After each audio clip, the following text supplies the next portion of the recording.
আসসালামু আলাইকুম। আজকে আমি লাউ দিয়ে গরুর মাংস রান্না করব। সব উপকরণগুলো গুছিয়ে নিলাম। মরিচগুলো ভেজে নিলাম জানি কাঁচা গন্ধ যায়। মাংসগুলো আগে থেকেই ধুয়ে রেখেছিলাম। লাউগুলো আগে থেকেই কেটে ধুয়ে রেখেছিলাম। তারপরে সব উপকরণগুলো শিলপাটায় বেটে নিলাম। আদা, রসুন, মরিচ, পেঁয়াজ, মশলাপাতি সব বেটে নিলাম। বেটে নেওয়া হয়ে গেছে। তারপর রান্না শুরু করে দিলাম। আমি রান্নাটা করেছি ফরচুন সয়াবিন অয়েল দিয়ে। রান্নাটা পেঁয়াজগুলো ভেজে নিলাম, সব উপকরণ দিয়ে কষিয়ে নিলাম। কষিয়ে নেওয়া হয়ে গেছে।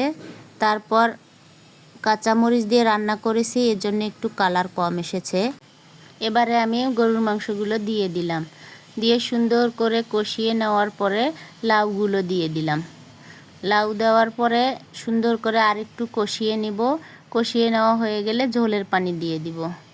হয়ে গেল আমার গরুর মাংস দিয়ে লাউ রান্না। এখন যেহেতু শীতকাল, লাউয়ের তরকারি অনেক সুন্দর ঘ্রাণ আসে এবং স্বাদ লাগে। আমার রান্না হয়ে গেছে, এবার গুছিয়ে সবাইকে খাবার বেড়ে দিলাম।